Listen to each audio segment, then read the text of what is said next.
Hi, I think this is vlog 7 in a series that I basically suppose you could call Inner Healing. It was brought about because some of you were writing saying that under lockdown, maybe just that excess time, it was bringing your own life under a sort of magnifying glass, and some of what you were finding about yourself you weren't particularly liking, and seeing how certain aspects of the way you are actually harms your own life and may even affect the lives of others around you that you care about and love. And so that was the spur to just put together a few vlogs. They've not been said really with any great deal of preparation. I just put on my phone when I feel something in my heart that I think is worth sharing and might help. And I want to speak today about the subject of forgiving those who have damaged us, those who have hurt us. I like what R.T. Kendall says about spirituality, that spirituality is learning to close the time gap between something that we know God is asking of us and are actually doing it. I remember when we were severely wronged as a family, and by that time, because I'd been a Christian for about 30 years or thereabouts, just under that, I'd learned to close the time gap between being wronged, even severely wronged, and forgiving.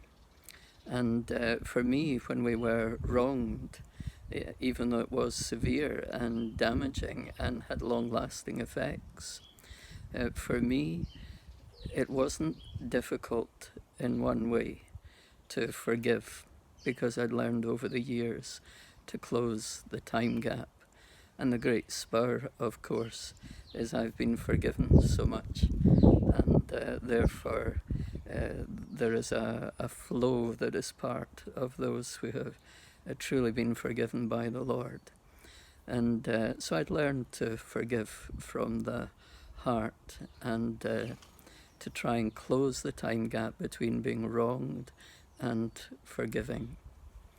Now, sometimes, if you've not been a Christian for long, sometimes that can be difficult to do, and the time gap may be a bit longer.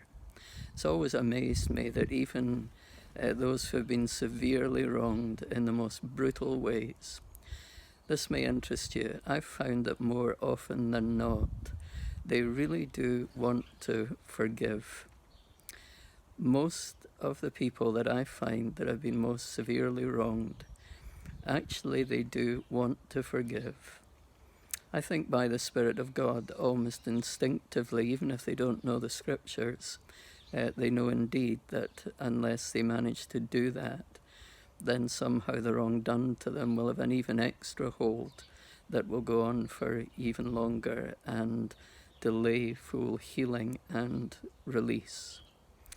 But sometimes zealous Christians can push people to do that before the time is right, if that doesn't sound a bit of a contradiction to what I've just said. Because I think when severely wronged people begin at last to unearth their story and bring it to the light in a safe place and with people with whom they feel safe, to insist and draw their attention too quickly to the issue of totally forgiving, it can actually increase the damage that's been done to them, and it can feel like abuse, and it can stop them talking, it can stop them bringing their story into the light, just as they've begun to do that. So forgiveness, it's an issue that everybody that's been wronged and damaged by those that have wronged them, it's an issue that at some point everybody needs to face. The second thing I want to say is this: there's all the difference in the world between forgiveness and hurt. I once shared the story of what was done to us in terms of wrongdoing as a family in Thurso in the 1990s. And one minister that I respect greatly wrote about it in a book. And he wrote about this particular incident. It was a few years after the wrong that I was at a retreat, and we were offered the opportunity for private prayer, and I took that. And somehow the couple involved, they started to speak about what had happened in the 1990s. And a particular issue was this, that those who I thought would have supported me had not. And because I'd closed the time gap, I forgave that as soon as it happened. But the person who was praying for me at the retreat said, would it have helped if they had spoken out? And I said, yes, I believe it would. And they actually got down on their knees in front of me and said, Kenny, as far as I can do this, I want to represent those who should have spoken out but didn't. Kenny, will you forgive us? And I instantly said, because I'd already forgiven, I instantly said, of course I do. That wasn't the issue. But then from deep within, just seeing that man's care and love, from deep within, that elicited a response of wailing and sobbing and tears that I didn't know were there. And out it came. I'd forgiven and the forgiveness was real, but the hurt had never been allowed to be expressed.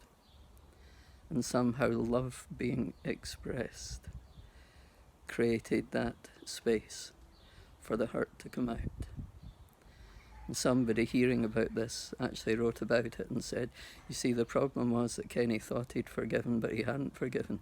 That's rubbish and it's nonsense. I had forgiven totally from the heart, but somehow the hurt had not been released. And why am I sharing that?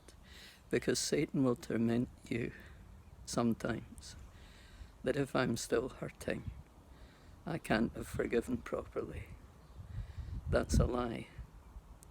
You can forgive totally from the heart and still carry hurt. But here's the good news. At the right time, in a safe setting, that hurt can come out as well and be released into the arms of a loving God. So a couple of issues. At some point, all of us who've been damaged by others, we have to face the challenge of forgiving. And some of us may be able to close the time gap, as it were, sooner than others. But at some point it has to happen. But remember, don't push folk. Probably instinctively they know it's got to happen. And the way that you can encourage it best is by loving, supporting, listening so that they can tell their story. Don't increase their abuse by pushing, that they must forgive now. And the second point, I hope this brings relief to some of you. The fact that you've forgiven does not mean that the hurt has gone.